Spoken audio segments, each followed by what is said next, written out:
Hello and welcome. This is a short little video showing you how to use the listener interface for my piece Sand, which was written in 2002.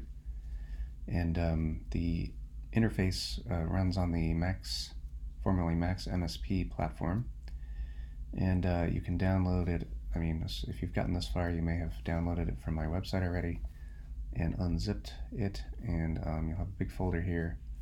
To start it up, you simply double-click on this uber.maxpat. Note that you do have to have a Max installed on your computer. Max is not free if you want to save stuff, but you won't need to save anything just to play with the interface here, so you can do this all for free. Anyway, so you double-click on Uber, and this will come up. I've already opened it here, so we don't have to wait for it to load in the audio and so on. Once you're in the interface, you can click here for a little help page. Back when I wrote Sand in 2001, 2002, there was no YouTube, so I wrote up this help page, which pretty much tells you everything that I'm going to tell you in this video, but videos are more fun, so why not make one? So here I am. Anyway, once the interface is up, it should automatically turn on your digital audio converter, DAC. If you have problems with that, you can go up to Options, Audio Status. You might need to change your output device to a sound card or whatever. If you have problems with that, you can email me and I may be able to help you or whatever, but we'll assume you've gotten past those hurdles. On a normal, unadorned laptop, it should just work. So once you have all that working, you can start playing around with the thing. The first thing to know is that Sand is a 25-minute long piece, which is divided into 73 sections numbered from 0 to 72. And if you want to start playing around at any particular point in the piece, you can just go to that section by selecting it in this selector box here. I'm going to go to section 9 to start us out here, which is gives us a bunch of action to play around with. At any time you want to start the sound going, you just click on the timeline, and you can hear and see the piece moving forward. And if you just let it play through, when it reaches the end of section 9, it will just automatically move on to section 10, as you can see, and start playing that section. So at any time you can click on the timeline to have it start at that point. So that gives you kind of a crude ability to do loops.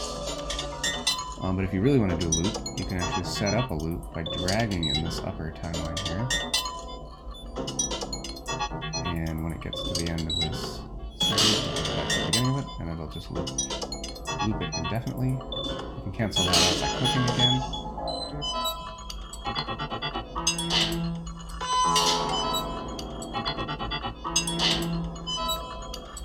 So once you have a loop going, a fun thing to do is to start playing with the counterpoint. Now the counterpoint divides up the notes and events of the piece in a variety of different ways or methods. For example, one method of dividing all the events and notes is by stereo position. Another way of dividing them all up is by how loud each event or note is. Another way of dividing it up is whether it's pitched or concrete sounds and what instrument it's being played by. Another way is whether it's reverberated or unreverberated, and so on. So, what you can do is, I recommend you play within a certain method. You can also mix and match them. But I recommend you start with just playing with a certain method. So for example, if you start taking away stereo positions, we'll hear fewer and fewer notes. And what the fun thing about this is you gradually unmask interesting events in the music. Now notice that I've unselected all of these stereo positions. At this point, since every note and event is assigned to some stereo position, they're all not playing now, even though all these other categories are all lit up. So that's an important thing to realize, is that for any given method, every note is in one of its slots, and therefore unclicking all the slots of that method, in this case stereo position, will probably silence all the notes and events in the piece. You can always turn everything back on by going to the Turn On Everything button, and then you can start playing, for example, with another method of dividing things up. For example, we can get rid of all our wavetable sounds. Now we won't hear that piano note. And now we've eliminated all pitch sounds already. So we're just hearing music concrete sounds, and if we eliminate them, we hear nothing. Now the sound you hear remaining is the drone. We can pump that up a little bit here, but that's the only thing that's left there. So again, let's turn on everything again. A fun thing to do is to unmask some of the louder sounds.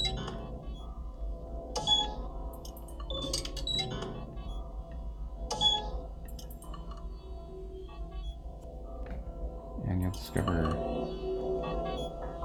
interesting things under the surface.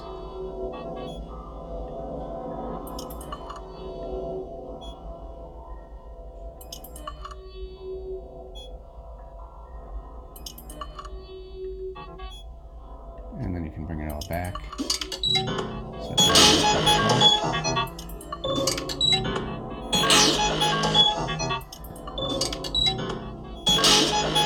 So that's pretty much how it works.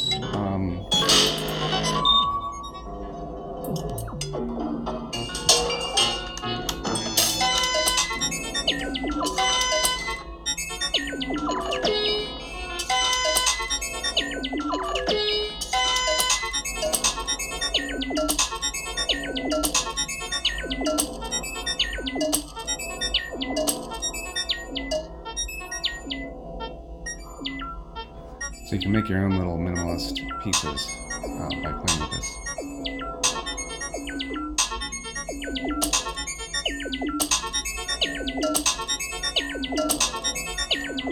You can always click stop to stop everything, and when you're completely done, you can click up here to quit. And that's that. So I hope you enjoy playing with it. Thank you.